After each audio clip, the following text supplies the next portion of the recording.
Hey, what's up, y'all? Welcome back to the Top Flight Pod. You know what it is. You know what we're here to do. Back on screen today, beautiful Austin, Texas. I'm with my G Nef. What's up, brother? How are you doing tonight?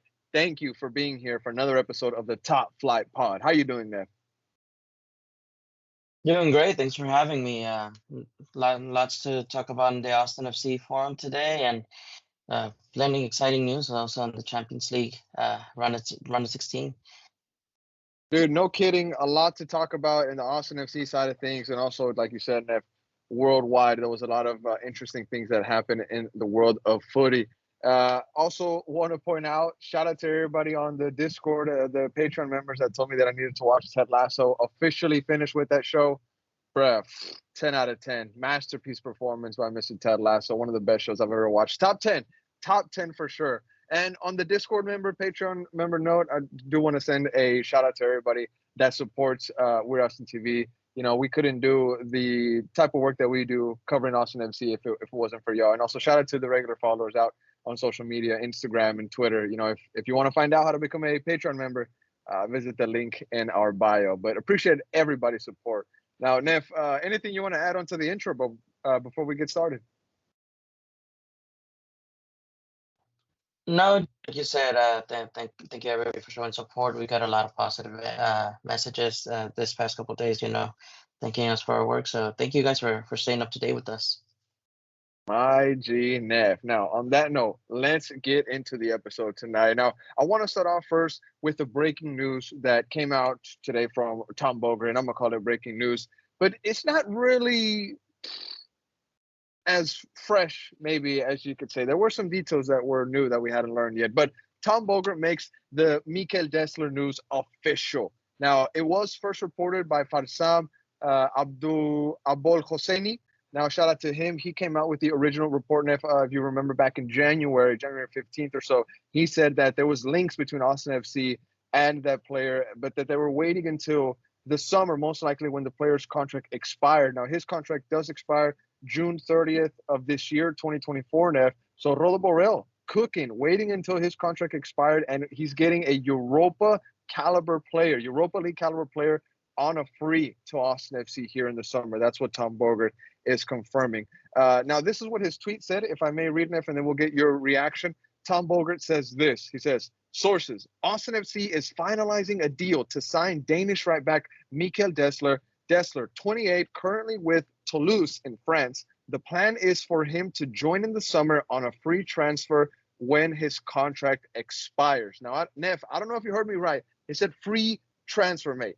Now, this is something that we expected before when the Farsam report first came out in January, like I said. But what is your thoughts on this? It's confirmed by Tommy Scoops himself, probably the best journalist that the MLS has, maybe one of. But what are your thoughts on Austin FC getting this guy on a free transfer? I'll say it as many times as I need to for fans to get their mind around the free.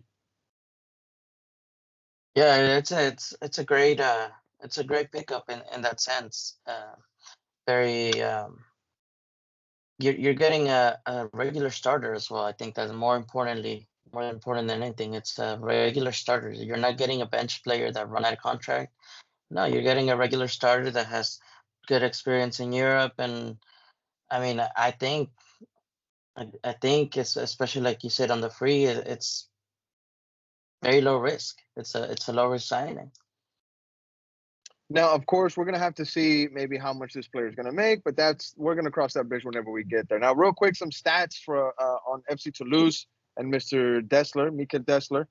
Right now, they find themselves in the 14th spot in Ligue 1.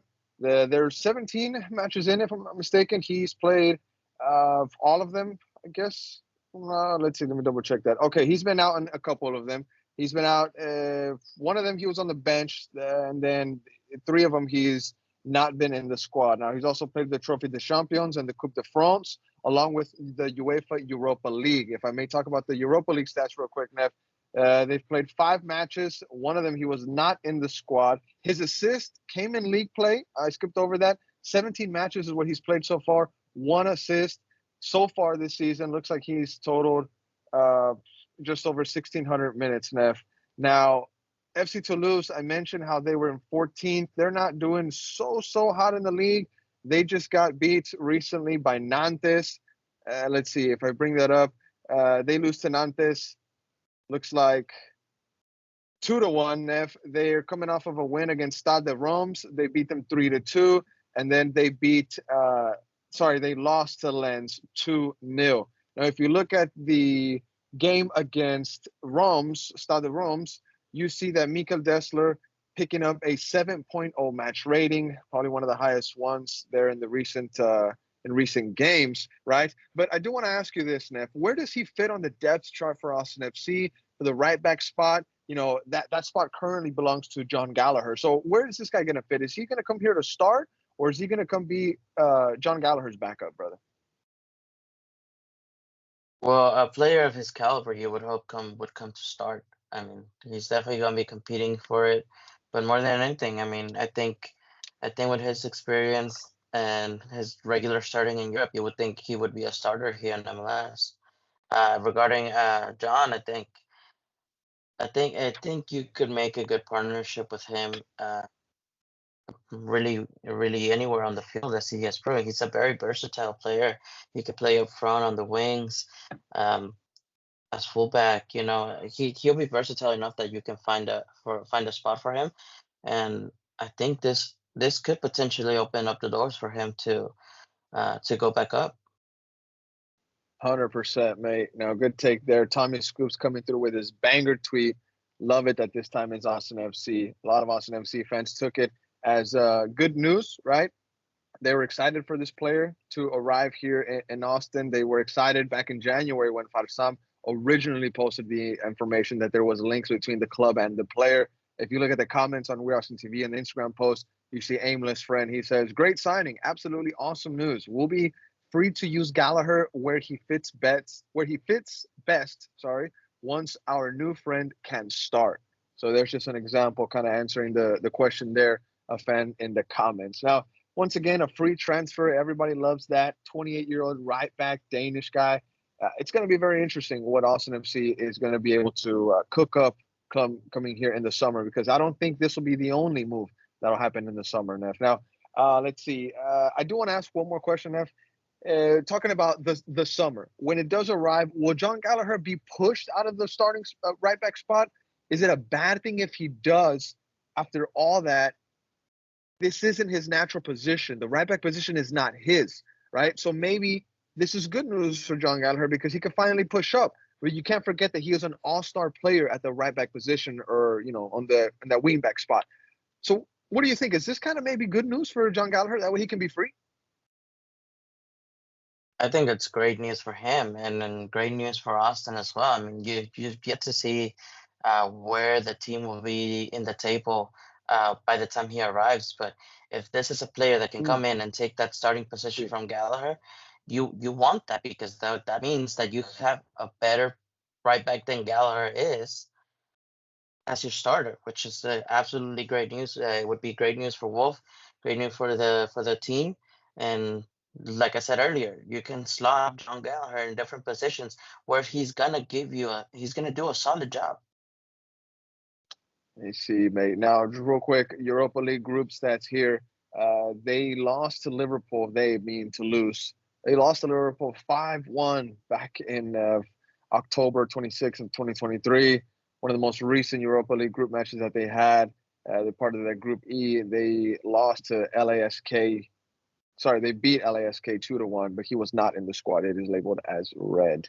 But let's see. We're going to move forward. It's going to be very exciting to see what happens with this player, 28 years old, right back from FC Toulouse. Like I said, on a free transfer, Europa League caliber player coming to Austin FC. Now, I'm sure some fans probably have their doubts.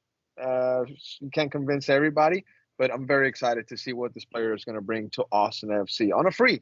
I love saying that, on a free. So far, 17 appearances, 1 assist for Mika Desler once again in 23-24. All right, Nef. Now we're moving forward to some other Austin FC news. Unfortunately, this is injury news, Nef. Now, Julio Cascante, center back for Austin FC, he missed the game against the Galaxy due to an injury. Now, we now know that. Shout out to Otra Por Favor and Duke for sharing this video, this information. They posted it on their YouTube channel, where you see Coach Wolff say that Julio Cascante missed the game because he had an injury. Now he doesn't say any more details. He really doesn't get much into it. He doesn't tell us if it's a slight knock, if it's heavy, if it's going to be a long time, if it's going to be a couple of days. So we're kind of, we're kind of searching for more information on that. Austin FC is very secretive with these kinds of things. So it wouldn't surprise me if we don't find out until maybe the next media availability of what Julio Cascante's condition is when somebody from the media, of course, asks him.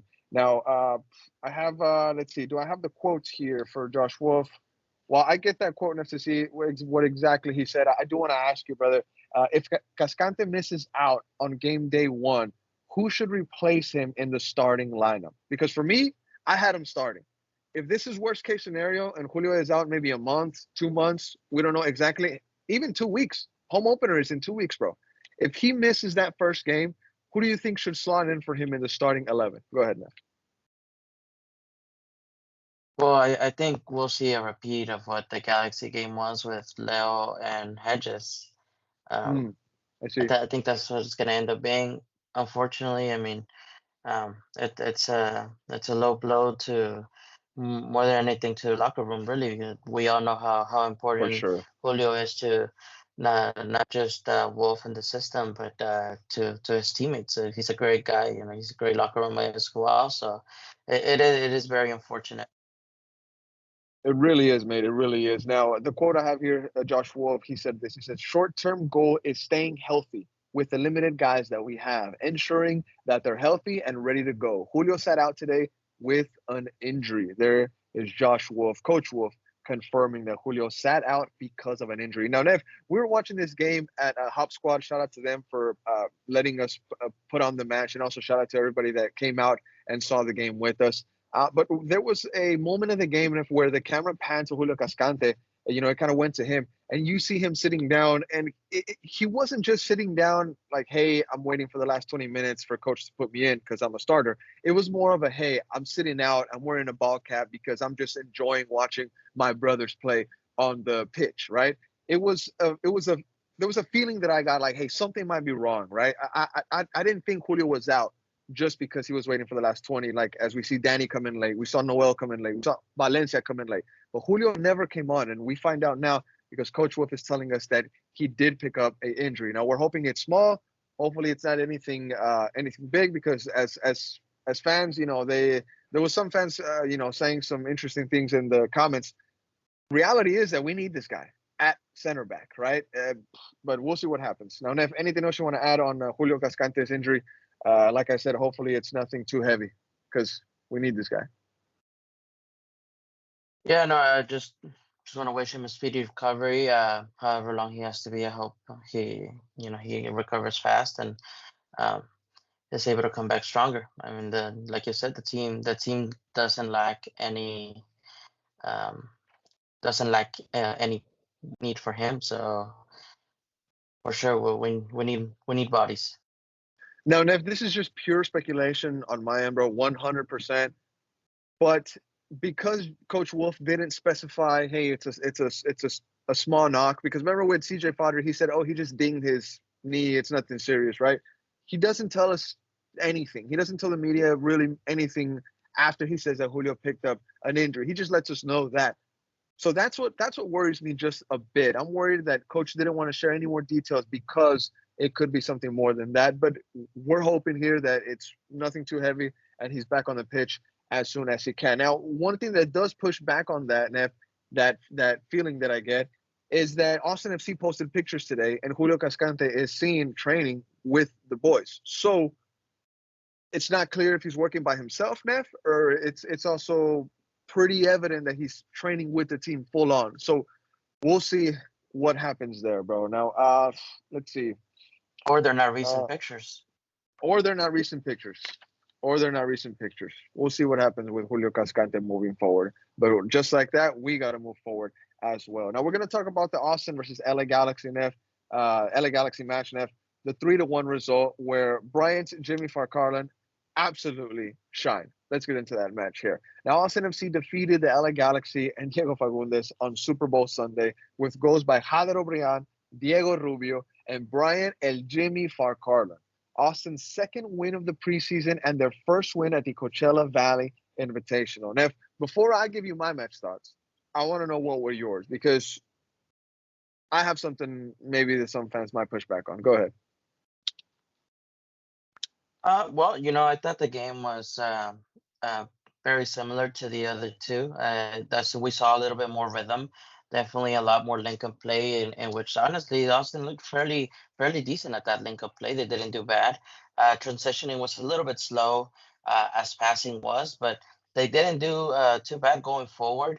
It was again in that lower third of the field, which is where they lacked. Where they lacked a little bit. Um, Cleveland didn't seem to, at least in the beginning, he was very shaky. Um, Other than that, I mean, the subs definitely made an impact. Once they came in, Komenich did fairly well.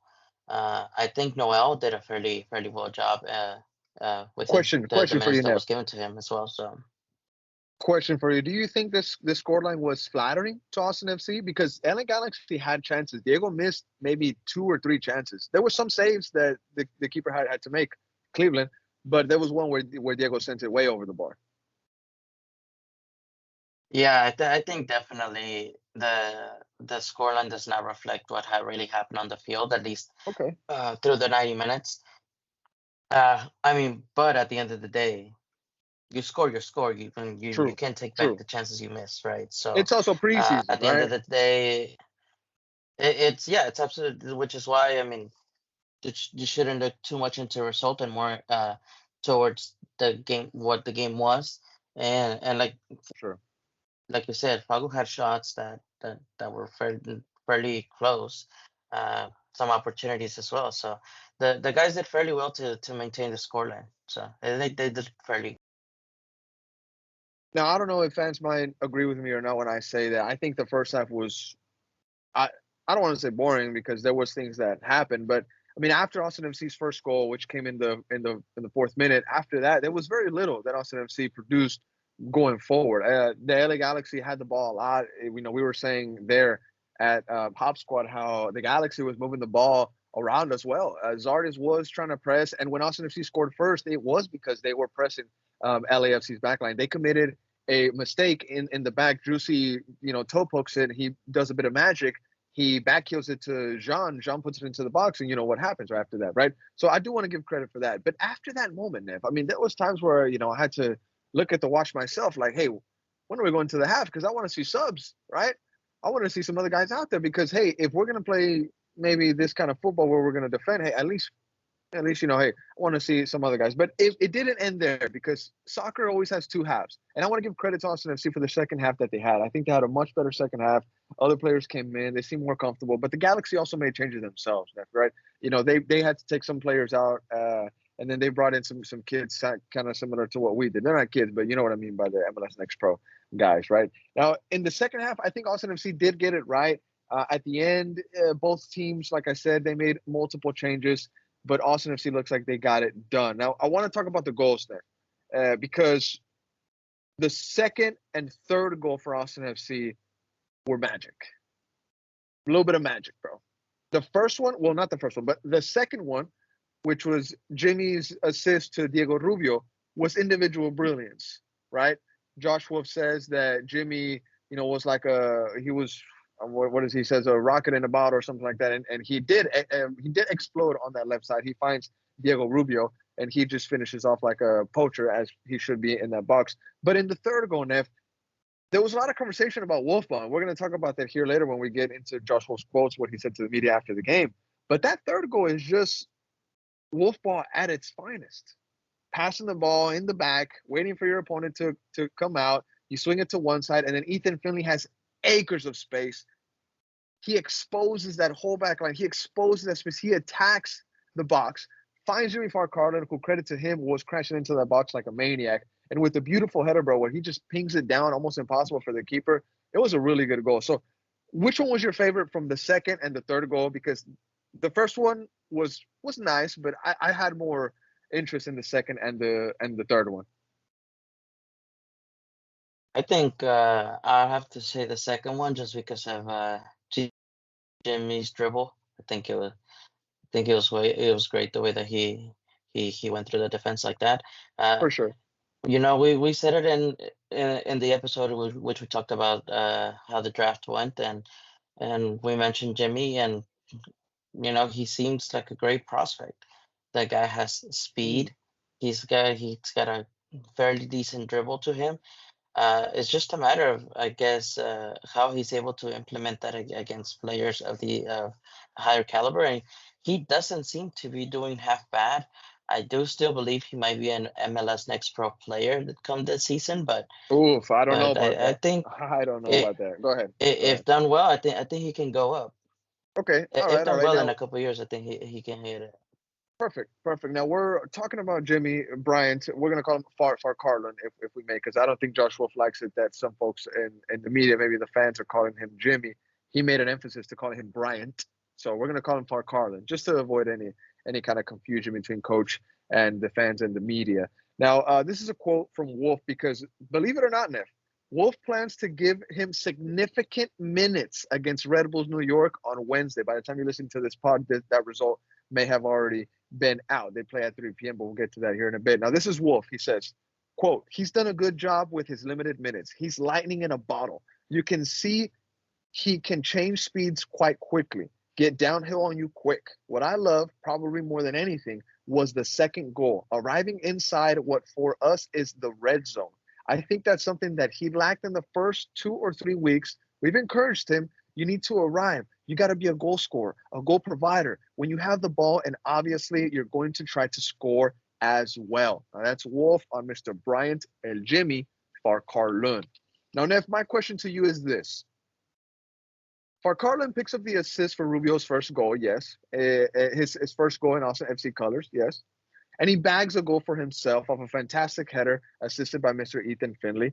And Wolf even said that they're going to be talking to his agent to see what makes sense. But my question to you is this. Does Jimmy have what it takes to be an Austin FC player? Man, I think so. You say he's going to be going to the MLS Next Pro, right?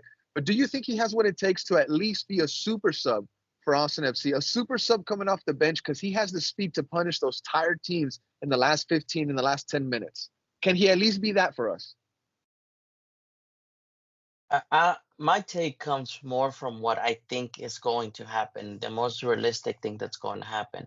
But if I was in Josh Wolf's shoes, what I'm doing is I'm betting more on this guy than I would ever bet on Rigoni, because Rigoni has shown me that he doesn't have what this guy has. And this guy is someone that I know at least has the potential to improve all of that in his game. Of Which as course, of course. I don't think so. But can Jimmy, can Bryant, can Farcarloon at least be a super sub for Austin FC coming off the bench? I mean, you saw what he did to the LA Galaxy backline in the last 10 minutes. I mean, he could do that to some teams in MLS, 100%. He could do that to the let's see, to the Colorado. I don't know. I mean, they had a crazy transition this R- season, right? But he can do Right. that to the San Jose's. He can do that to the Vancouvers. He can do that to those tired teams in the last 10 minutes or so where you can really punish them. No, okay. Yes, absolutely. I think a super sub role would be great for him. You only have to think about where in the squad he fits, where in the roster is he, because you have Finley, you have Yeah. Rigoni, you You have have Hader. Hader, You have Hader. You have and CJ. you You have know CJ. you have CJ. You could potentially have Gallagher up there. So you're talking about five players that are senior senior spots, Yeah. one of Yeah. Of them being a DP. course. Where does he fit in that? Who is he gonna sit down for that? Look, And mate. that's where I told you that I just don't think it's going to happen like that. I hope so, but I don't think so. Look, mate. We have Wolf saying publicly that Rolo and whoever's in charge of these kind of things, which is signings, that they're going to speak to his agent to see what makes sense, right? So they might already be putting the contracts on a table, to say, hey, we want you, but you also gotta play ball. And we put out a post now where we said to the fans, what are your thoughts on Jimmy Farcarlin's Bryant, his game today against the LA Galaxy? And everybody came out in huge support for the kid. I mean, I'm gonna just read just some comments. Ghost of U94, shout out to my G Patreon member. He says he has a lot to give and a lot to learn. I'm ready. I'm ready to see his football journey play out. And actually, Ghost of You, my G, he's been calling for Bryant for Carlin. I'm just calling for Carlin, bro. He's been calling for Carlin for quite some time. Let's see. We have Teddy. He says excellent work. Rosalind Jean. She says ready for this season. Uh, Somebody else says the potential is there if he stays healthy and keeps getting stronger. I just can't read their ad because it's something silly. But the fans clearly want to see this guy. Wolff is going to be talking to his agent May. I think there's possibilities there. He's Look, hungry. is there He's hungry. He's possibilities? hungry. He's Absolutely. hungry, bro. Yes, absolutely. But let me ask you this also, because you also got to Yeah. take into consideration Real his quick, go ahead. career path, right? Go For sure. going into the first team would be amazing, but you also got to understand that probably in MLS Next Pro he would be a starter and he would be getting regular minutes and he would still be training with the first team as well. So I think for the sake of him and seeing that he has 5 players ahead of him at the moment, one of which he's not going to sit down, I think yes, there is option talks in the table, but they're probably for MLS Next Pro, and it's Look, not a mate. bad thing. I Look, think mate. at least for a year, and if there's injuries, he can come up. Look, mate. You're right. It's not a bad thing because there are those short term loans where if we need him, we can always bring him up, right? Like we did that with Val, Rodriguez, whatever, right? I'm just gonna say this, bro. Play whoever's hungry. Play But whoever is that's not showing how it you. works. Play. Hold on. Let me That's finish. not Let how me it works. finish. Let me finish, bro. Play whoever is showing you on the training ground that they want to be a starter for the Verde and Black. All right, because I'm that's what the fans want to see. That's what the people want to see. They want to see a winning team that at least plays attractive football. Now, Wolff Ball, whenever you do it right, it's attractive football, right? So that's my take. Just play the hungry people. Play the ones that actually want to win. This team does have a lot of winners, right? And I know that competition is going to be tough. It's going to be hard. That's what you're saying. But I see something in this kid. That's all I'm gonna say. I just think you're missing the point of what reality really, the I grasp see. I on see. reality 100%. here, I and see. that's I that see. you're as long as you cannot get rid of a player like Regoni, well, you're not going to just get rid of magically. Jimmy 1 year left on his Parkin contract. does not. 1 year left on his contract, by the way. And that's fine. But for that year, he's probably gonna have to play MLS Next Pro. Okay. All right, mate. We do have to move on. We're going to speak about Diego Rubio now. Now, he scores and he mentions his playing time that he likes his so far with Austin FC, and he drops a little bit on Seba. Now, he says this quote, it was great. It was a great first few minutes, for me. And as I said in the last interview, it's not the same to run the treadmill or to run in the individual training than to play in a game. So I'm just getting used to the team and getting used to how we press, how we defend, how we attack, and getting to know the players on the team. Once again, that was Diego Rubio. So speaking about his PT and with Austin FC. Now he says this about Seba. He says, quote, he's amazing to play with. Players like the quality of Seba. He's an MVP candidate. I just played a few minutes with him, and it's great because he's always free to play. He's always free to combine. So that's the type of soccer that I like. To combine, it's great to have him. So we sounds that Diego Rubio loves to be playing with Juicy Dior. So Nef, my question for you is: Diego Rubio nets his first goal for Austin FC in preseason. Do you see him starting over Zardes come game day, or will Coach Wolff bet on Jazzy Zardes? Hard to say. Personally, I would start Diego Rubio. Okay. Just not based on what we've seen of him in an Austin jersey, but just based on what I've seen from Sardis. I think uh, I would give that shot to Diego Rubio. I mean, he might just have the legs for it come game day. I don't think if you start either or, I don't think it really changes much. It doesn't change much For sure. in the philosophy of how the game is going to be going. So I would go for. Now, I did have my doubts about Rubio mainly in the injury department, right? I never really knocked this guy on his ability as a footballer. My doubts for Rubio came in the injury department, right? But if he can maintain this kind of level, I think he's going to be pretty good with Austin FC. Now, of course, it's just one game. Of course, it's also preseason. But hey, he's coming on in his first couple of minutes. He looks alive in the box. And correct me if I'm wrong, Neff, but I feel like maybe, just maybe, Zardes doesn't catch that ball that Jimmy puts into the box the way that Diego did. What do you think about that? No, I think you're right, and unfortunately, it seems like maybe Sardis would have arrived late to that play, or just unfortunately missed it. I mean, and that's just based on what we've seen from similar previous plays that Sardis has participated on. So yeah, it seems like Diego's maybe just that bit more hungry. I mean, the guy's been out for a year. Now we'll see what happens, mate. There's still time for this team to, I guess, get it together. There's still 2 games left. There's Red Bulls New York, which we're going to talk about here in a bit, and then there's also that last one against the New York City FC. That's going to be at home, where Josh Wolff is going to be able to see, hey, am I going to go with Rubio? Am I going to go with Zardes? But in the end, I mean, they could be alternating, and they could even get the same amount of minutes at the end of the season. And I think what Josh Wolff might do is just play whoever's hot. Play the hot hand. Rubio could get the first 10 goals and then go maybe in a bit of a cold run. And then Zardes comes in and he gets 5. And then Zardes gets cold. And then Rubio comes in and we get some more goals, right? That's in a perfect world, perfect scenario. I get it 100%. You want me to be real, blah, blah, blah.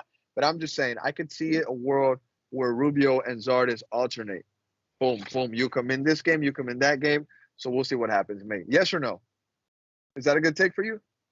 Yeah, I mean, you're only really playing for 2 competitions, so you would think that would be the situation. There's not as much rotating as last season would have happened. So now we don't know about Open yeah, Cup, so don't put the nail in the coffin just yet. So we could have 3. We could have the Leagues Cup, that's the Open right. Cup, and the regular league play, mate. So calma. It could be 3. Don't knock us just yet. But all right, moving forward. Let's see. We're gonna talk about the quotes that Josh Wolff said to the media after the match. There was a little bit of a media availability, a little bit of a hub there. Phil West was in there. We had Duke from Otro Por Favor in there as well. And there were some voices that I couldn't really recognize. So I'm sure there were journalists from maybe local area like California or something like that. But everybody was asking excellent questions. Now, Wolff doubles down, Nef, on his playing style. This is what he says. This is the quote. He says, what I love, hold on, I'm sorry. Messing it up. Let me get you the full quote. This is the full quote here. He says, what I love about it is you keep taking it on, and in the second half, we get it right. We break pressure, we score a goal. We're going to break some eggs the way that we bake cakes, is what I say to these guys. Don't be afraid of that. He keeps on going, and he says, philosophically, we ain't changing. I think Rodolfo Borrell is here in the area. He knows what we're about. He appreciates the way and the detail and the commitment to it. Fans and media, that's their own choice and opinion. I got nothing to say on that side. We're going to keep pushing. We got to keep developing. And again, when you see the way the game is played and the way that we want to play, it's important. Josh Wolff, very clear enough that he is not changing for anybody, right? But I want to ask you this, mate. We see the third goal against the LA Galaxy. And as I mentioned a couple minutes ago, when Wolff Ball is executed to perfection, that's what it looks like. You play with the ball in the back, from right back to center back to the goalkeeper to the center back to the left back, and you push it forward. You find Ethan Finley with acres of space. He exploits that space, looking like he's 22 again. He puts in a peach of a ball into the box, and like Josh Wolff says, in the red zone, Jimmy comes in, Brian comes in, Carlin comes in, crashes it into the net with a beautiful header, just like I said earlier. So why change? When Wolff Ball works, it looks nice. Yes or no? So why change in your 4th season as a coach with this club? Why change your philosophy? Some fans are saying, hey, this guy needs to change. Other fans are saying, why change? So I want to ask you, Nick, why change philosophy now? Wolff might have a big point here. Because it looks great when when it works, and it looks horrible when it doesn't. Which there's a history of, a fairly long history Of of. course. And if you were to look at his track record, you'll see that it just doesn't work as good as he thinks he does.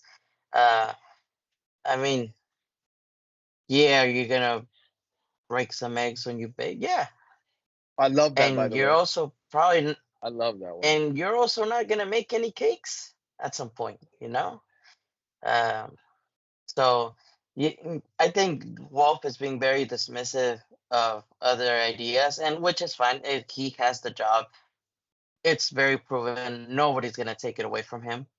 Um, so it's just I hope he understands that that's also putting all the accountability on him, whether he likes it or not, because he's the one that decides, right? So he's the one calling those shots. So when I'm when just Wolf Ball does not work, it's also 100% his fault. I'm just saying this. Oh, whoa, whoa, whoa. Okay. All right. You just kind of led me into the point that I was going to say. At what point do we have to also put it a little bit on the players and saying that they can't execute what the coach wants out there on the field, right? Because Wolf is the manager, mate. You can't have him out there kicking the ball, moving it around, right? He's the one that has to give the instructions. The players, when they execute it, it looks beautiful. And just like you said, when it messes up, it looks bad, and we've seen it firsthand. We've been at Q2 when it goes bad, 100%. We've lived it in the flesh, so you can't tell me nothing. All right, but when it looks good, when it's executed well, mate, it's a beauty, right? So Josh Wolf, why change philosophy now? Go ahead. Let me ask you, Hernan, and this is a question to you. Do you like to win? Of course I do. What kind of question is that? I'm a Real Madrid fan. Okay, okay, okay. Keep that in mind and ask yourself why many teams with this system don't go very far. And the ones that do, it's You can't because it's compare the leagues. executed to You a you can't compare the no, no, leagues. no, no, no, no. We're not comparing leagues here, bud. We're comparing systems. And now let me point this out to you. When you're a baby and you hit your head against the wall so many times, you eventually stop doing it, correct? For sure, it hurts. Eventually your mom or your dad comes and gets you and why are you For hitting sure. your head? For sure. Correct? For sure. You see you're not getting where you want to with this wall. Why are you gonna keep hitting your head on it? That's Pause. not Pause. the Pause. player's fault. The Pause. Pause. players Pause. can Pause. only Pause. do so much. Okay, pause. I see what you're trying to do with this analogy, but I don't know if you can use it with this exact situation because this isn't really Wolf Ball. This isn't Rolo Ball. This is Johan Cruyff. This comes from a time where you and I didn't even exist. We weren't even an idea, bro. Okay? So it's not about you hitting your head on the wall. It's about you wanting to hit your head on the wall as many times to break through it and get to the other side. You're a maniac baby. And when you get to the other side, you play beautiful Johan Cruyff ball. And me, as a Real Madrid fan, I can recognize that style of football, when executed well, it looks beautiful. Okay? I've seen it used against me Absolutely. firsthand. I've seen it Abs- used against me firsthand. Okay? So I mean, I don't want to sound like the ultimate Wolf defender here because I'm not, right? But I can recognize that what Wolf ball is, it's not rollerball, it's Johan Cruyff ball. When executed well, it can look nice. it can if not, but Bake understand, bake the and cake, you and I've had break the this egg. you and I have had this discussion so many times, and I will tell you and ask you for the 1000th time. What part of Johan Cruyff do you see in Josh Wolf? Because I don't see any of it. And what It's not part of about me. Xavi, It's Iniesta, not about Messi, me. any of that do It's you not about see me. in that squad? And it's Okay, not to disrespect the players. It's just not any. They don't even have the character, the okay, characteristics of those players. okay, So you okay. can't This is expect to execute a system of that caliber when there is not the quality to do so. It is not. It's just not there. okay. It's not about me. It's not about me what I think. It's about what Rolo Borrell thinks, and that's why he was brought in. And he has that idea embedded into his DNA. He is part of that idea since the get go, bro. Okay, so it's not about what I want. It's about what Rolo Borrell thinks, and he is going to replace those players one by one, respectfully. He is going to replace the players that do not fit the system, that do not execute what the idea they want to see on the field, one by one. And I want to be as respectful as I can. But this guy did not come to Austin to mess around. We're already going to get a caliber Europa League player on a free. All right, coming from FC Toulouse. Okay. Now, again, once again, I don't want to say that I'm. I just want to say that I'm not a Wolf defender, anything of that. But just on the quote, the topic that we're on right now about Josh Wolf backing his philosophy, I'm with him. Don't change right now. Don't change. We're already 4 years in. All right. So we need to see the end of this Wolf ball if it's ever going to work. Because if we back up and change systems right now, dude, I don't know if we're gonna be able to take it in time. That's what I'm trying to say, Neff. What one thing that you said that I want to point out, and you said Real quick, because Rodo we is got to move going on. to get rid of you said Rodo was going to get rid of every one of these players who doesn't work for Wolff Ball, right? Respectfully. Respectfully. When is he going to get rid of the one that can't coach it? Okay, I think it's difficult. It's that's where difficult. It's difficult because we've seen Wolf implement the system well in some areas of play, but we've also seen him crash out. Now, I think it's still finances that have this situation tied up. But I'm gonna say this, and I'm not afraid to say this. and he's not I'm bringing. sure I'm gonna say this: a guy like Rolo Borrell, of his quality, of his knowledge, of his intelligence, of his power, of his history, of his resume, whatever. I'm sure he has two or three names already lined up, right? I'm sure he already has a list, maybe not written down, but he has a list in the back of his head. Hey, whenever this project with Wolf is over, because one day it does. You can't be a manager forever. It's gonna come to an end one day. Austin defense. I'm sure he already has two or three guys lined up. Now those guys might take other jobs for sure, Names you wouldn't and they believe. might names you wouldn't believe. But I think 100% Rodo Borrell already has people lined up for possibilities to interview for Austin FC, much like Charlotte FC did with Dean Smith. They interviewed Lampard and all that stuff. I'm sure Rodo Borrell has a list of guys that he would like to see coach this team with his idea. It's just going to be another similar guy to Joshua. Yeah. Well, all righty, Neff. Agree to Uh, disagree. Agree to disagree, brother. I love it. All right, now we're gonna move on. We talked about Wolf, his comments to the media. I guess I can read a little bit of what the fans had to say before we move on. If you go on Instagram, We're Austin TV, you look at the quote that Josh Wolf mentioned. Let's see, we had a Savor each day, 68 say, inspire the players to win, coach. That's all we ask. Underscore MH2 underscore says, the game plan is to invite pressure and hope we score in the second half. Confused. Aimless Friend says, this dude hates us. So maybe they're kind of going there with you, Neff. And then somebody else says, translation, F you, fire me. Somebody else says, I just hope we move on from this coach soon. I understand what everybody means when they want to move on from the coach. 100%, bro. Because there has been some trauma that the fans have experienced from the 2023 season, cup exit after cup exit, right? But the idea of Wolff Ball, it transcends Josh Wolf, right? So we might have another coach in the future, but they're still going to try to play the same kind of football. Do you see what I'm saying, Neff? Because it's the Johan Cruyff way. Yes, but bring somebody that can coach it and players that can play it. That's it. If you're gonna go for that, do that. It's What literally I what don't know it's what there's so literally what much I've said the beating around last. the bush, trying to defend him. No, the guy can't coach it. He proved he can coach it. Okay? Period. It's Bring literally what players I who can said the play past it. 5 minutes. It's literally what I've said the past 5 minutes. That's what Rodo is here to do. And run. We're Anybody, beating around. anybody, Let's beat around the bush. The guy who can't do it. look, mate, Rolo is going to start replacing everybody who cannot execute the game plan that they want to have in the future. And if he has to get rid of the coach, I'm sure Rolo Borrell is going to walk into that room, have a meeting with John Schwab and say, business is business. Unfortunately, we're going to move on. One day, that's going to happen. But why hasn't Might he? I couldn't tell you, but all I can tell you is that one day that day will come. Or it could be Josh Wolf leaving on mutual terms. All right. But okay, bro, we're gonna He's move on. kidnapping your club, bro. We're gonna move on. We're gonna move on, okay? Because we spent too much time on this. We're gonna talk about the New York Red Bulls match. Now, this match, by the time you listen to this pod, it could be that you already know the results.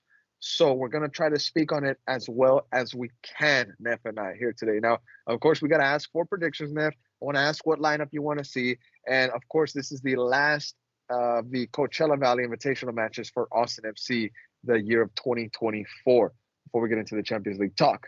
But Nev, real quick, what do you want to see from this Red Bulls New York match that Austin FC has on Wednesday at 3 p.m. Central Time? It will not be streamed, so you're going to have to rely on updates from the club on Twitter or Facebook or Instagram. But Nev, what do you want to see in this game? I mean, of course, no injuries, but other than that. Well, I think Wolf would know that the last two games of preseason should be what your starting 11 is going to look like day one. That's the only thing that I would want to see is that he has that solidness already of who's going to be in his starting 11.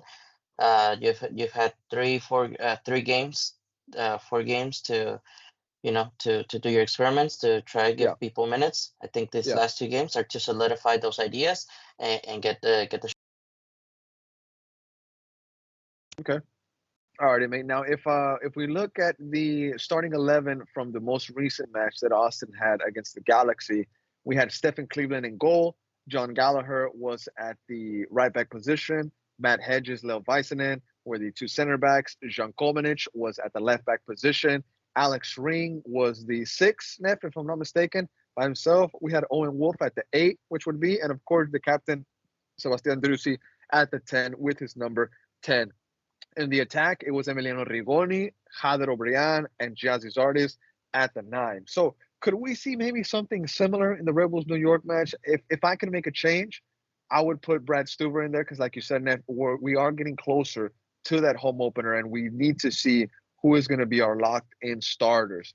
Uh, so just Brad Stuver for me. Other than that, we know that Julio Cascante maybe picked up a knock that could have him out for future matches. We don't know that exactly yet. It's pure speculation. But Matt Hedges and Lil Väisänen, you might have to ride with that, brother. And then Danny Pereira, of course, for Owen Wolff. I think that's a lock-in starter for everybody in the Austin FC community. And the debate maybe of Ethan Finley, maybe in that attack. We'll see what happens. But probably similar to this lineup, what we'll see in the Red Bulls New York match. Yeah? Yeah, I agree. Specifically with the change for Owen Wolf, I don't see why he would be starting, and then have Diego Rubio up top. Now, of course, I'm trying to combine these lineups with what we'll see here in the first match week against Minnesota coming up here February 24th. Of course, with Julio being out, as mentioned, Hedges and Väisänen could slot in. Owen Wolff possibly be subbed out for Danny Pereira. And then, like we said, Finley could battle it out. But this Rebels New York match, Neff, and the Coachella, the last one, it's going to help Joshua find out who he's going to have in those important matches coming up, like the match day 1, 2, and 3, because you want to set the tone, right? You want to start off on the right foot. And of course, no injuries is what we want in some of these matches. But is there any kind of score prediction that you Yeah. can put on this match, Neff? No, honestly, not particularly, because really, to me, the only thing that's important out of this game is the how the team sits on the field. But we forgot that one player that we do need to see, which is Vito. He's been there Yes. gonna he's Thank you for that. week, so hopefully he gets minutes in.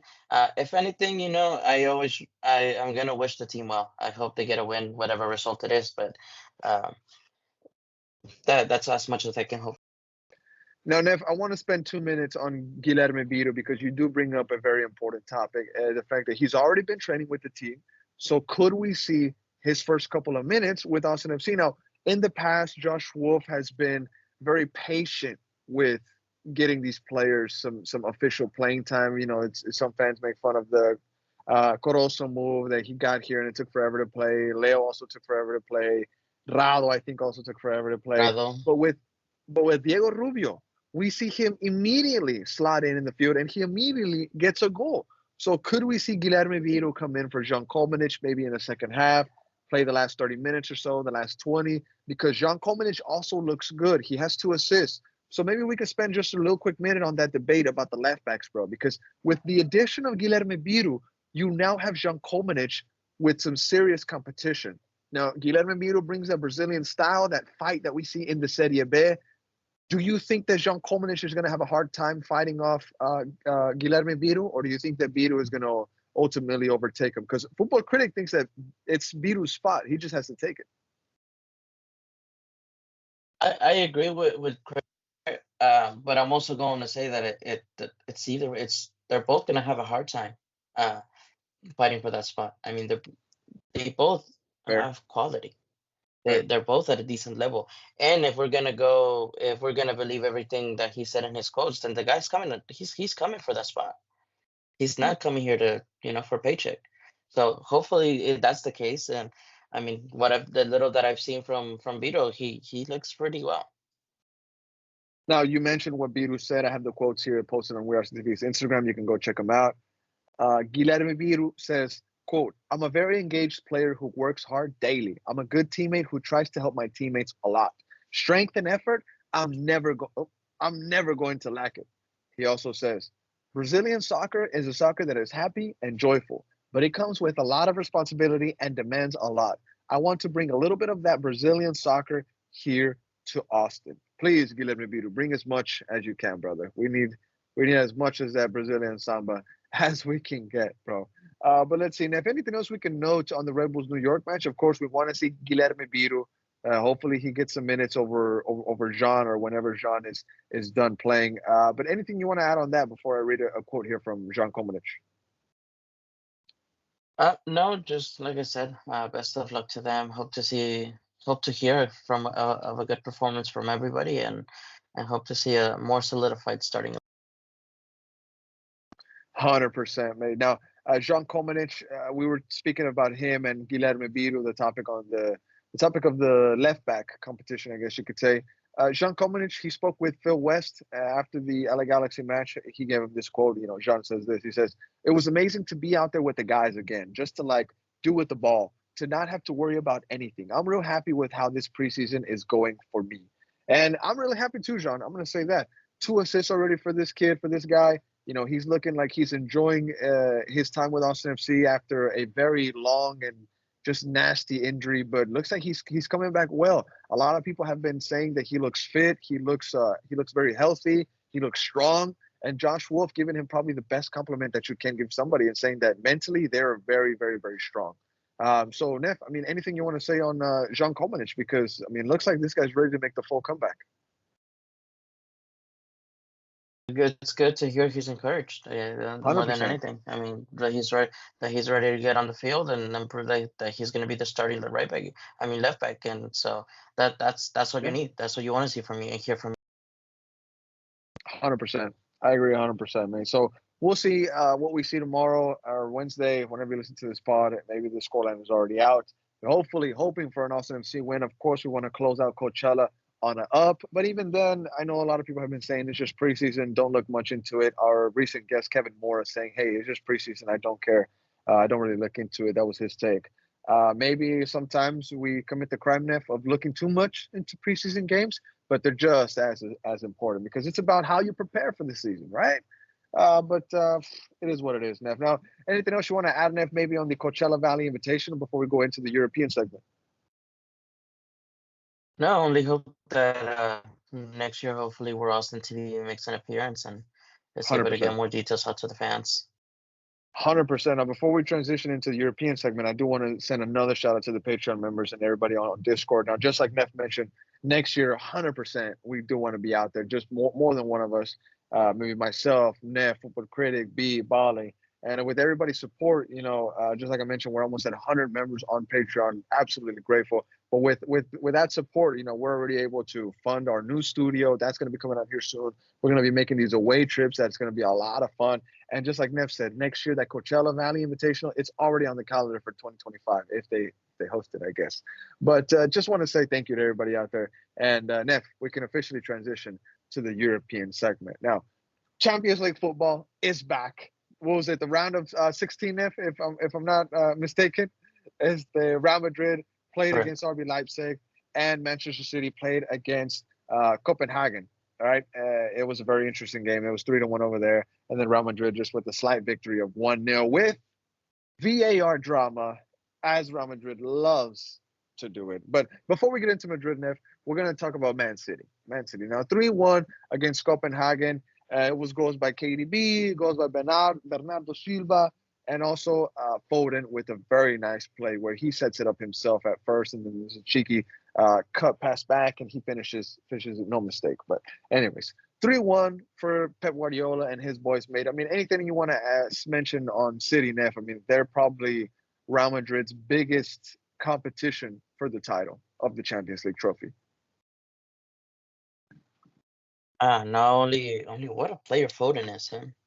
100%. What a player.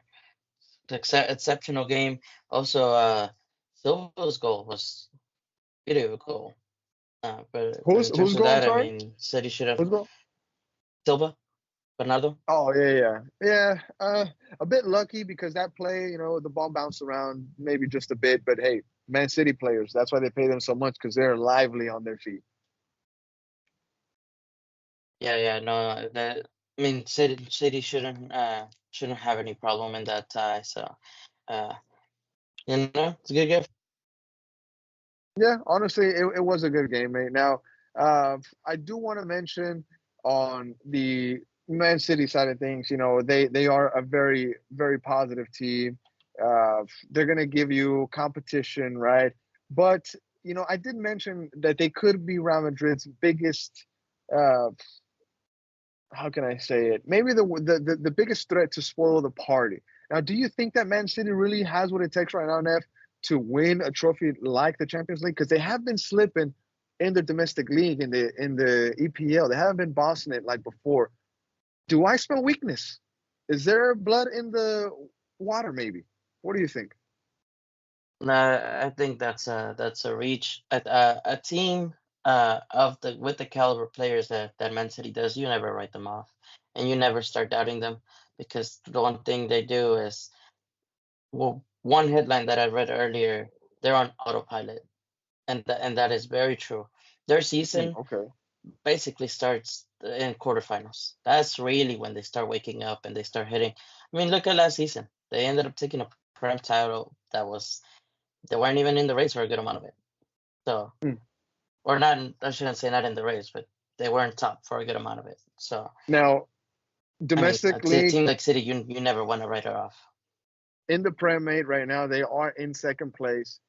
Liverpool is in first. They're up by just 2 points. So it's Liverpool, City, Arsenal, and Tottenham that makes the top four in the Premier League. Arsenal equal on points with them, and then Tottenham behind them by 5 points. So on the Man City side of things, right? I'm saying that could we see some blood in the water from Manchester City? I do want to mention how Ted Lasso beat them in one of the games, which I thought was pretty cool to see. I love that. But City, they defeated Copenhagen 3-1. Like we said, Foden scored, Silva scored, and De Bruyne scored. Some match ratings possibly. Phil Foden with the 9.2. We mentioned how good he is. De Bruyne with the 9.0. Jack Grealish, here it says that he went off injured in May. He had a 6.7.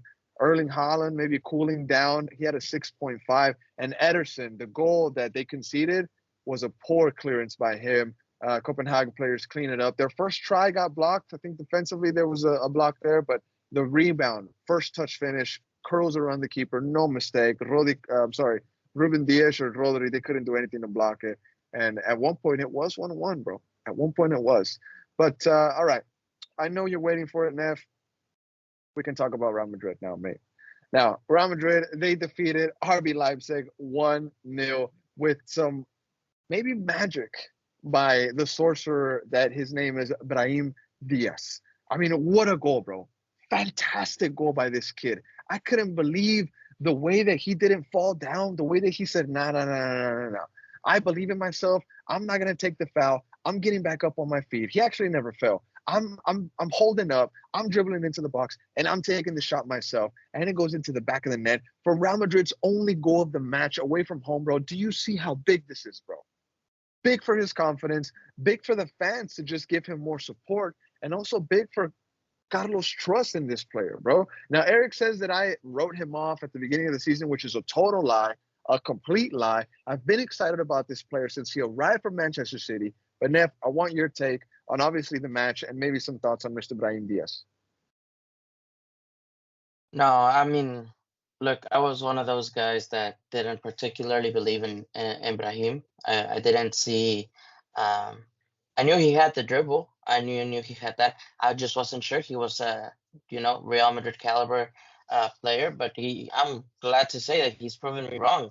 And what a way to do it! I mean, that dribble was just exquisite. I mean, Neff, I don't know how Neff, else to put it. question. We saw.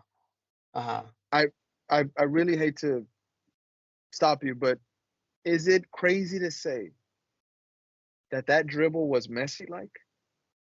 That finish was It was Messi-like. definitely Messi-esque, yes. I mean, Messi scored tons of goals like that, and with that same finish and that same dribble as well. So I don't think it's outlandish to say that. Now, if somebody wants to take it out of context and say perhaps that you're comparing Brahim to Messi, that's ridiculous in itself.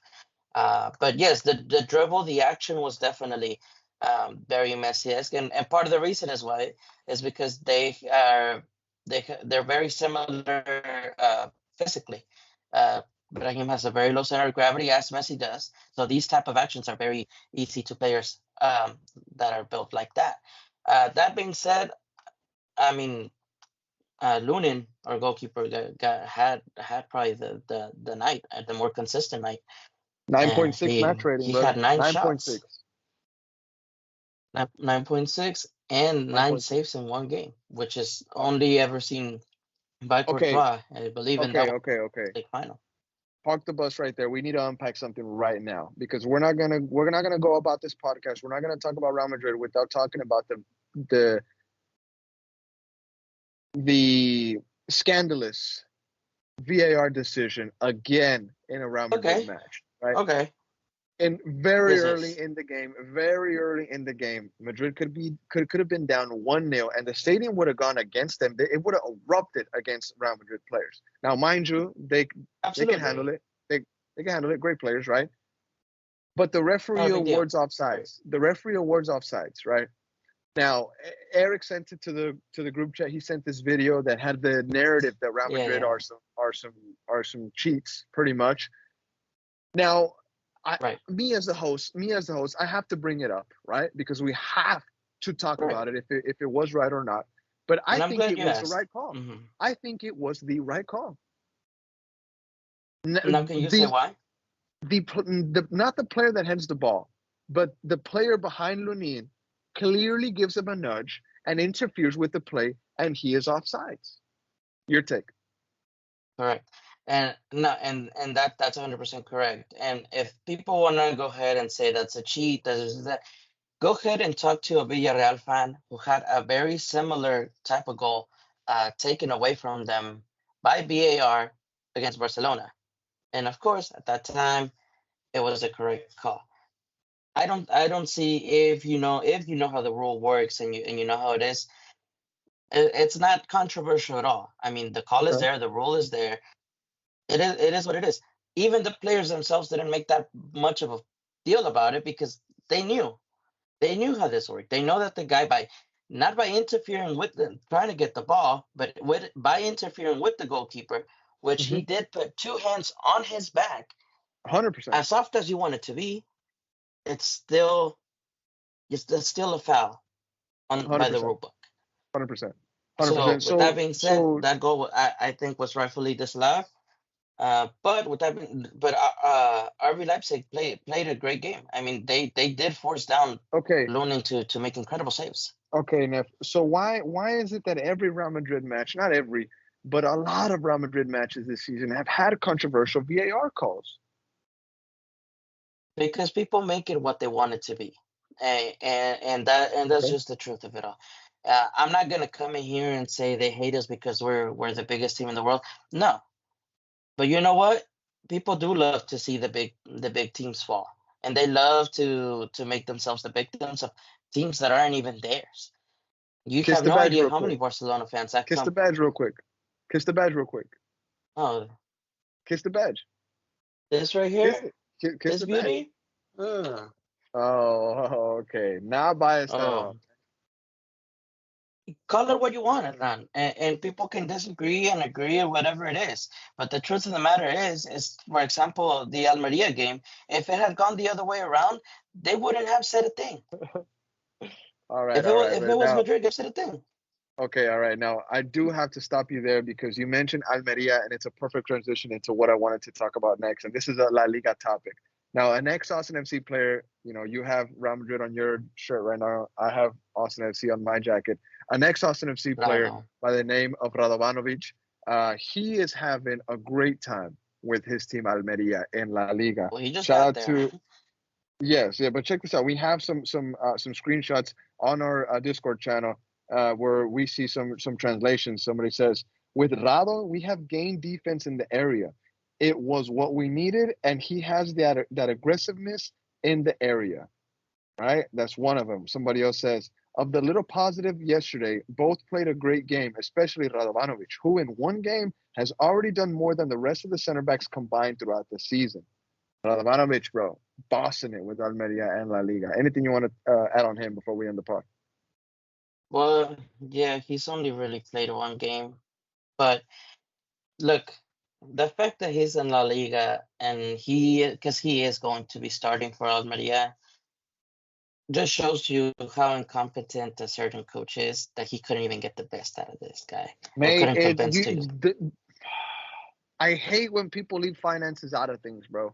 Because Austin FC is Hey, tied he up did not with leave finances. because of finances, buddy. He did not leave because of finances. He left because we couldn't offer him something that he probably liked, bro. We had the transfer option. We didn't exercise it because we probably couldn't. That guy was here for 3 months and played for one. Why? Because his shoulder was dislocated half the time. My ass. No. Don't give me that. No. He literally popped his shoulder back in mid-match, bro. And you want to lie to me here, saying that his shoulder was good? And then he didn't play. And then he came back and played. Why? Because the guy wanted to play. Look, mate, I'm all for criticizing a team that doesn't do it right. But we got to be honest and recognize what's what sometimes, bro. And Austin FC probably didn't want to take the risk. Austin FC probably didn't want to take the risk on his shoulder, which was probably a silly idea now, because you see how this guy is shining. You could have rehabbed it here with the best facilities that St. Davis has to offer, right? But the reality is that you had the transfer option there. You didn't exercise it, but it was probably a conscious decision because you didn't have the money to back it up. You had to sign him. Yeah. Right? You already had him. Well, okay. You had already signed him. No, he was on loan. And there was a transfer. But he was already at the club at the end of the loan. There was a transfer option at the end of the loan, and his partner wasn't happy. So it's not just black and white. It's Austin FC's fault. If the partner's not happy, what are you gonna do, bro? What are you gonna do, man? It's not always all on the club. There's plenty I do want to say that Austin has gotten a lot of things wrong, and I'm not here to defend them, right? But when they do some things right, I mean, we at least got to give them some credit, brother. That's all I'm saying. When they do, I will. Okay. All right. They just secured a guy from Europa League on a free transfer. Well, when he gets here, we'll see.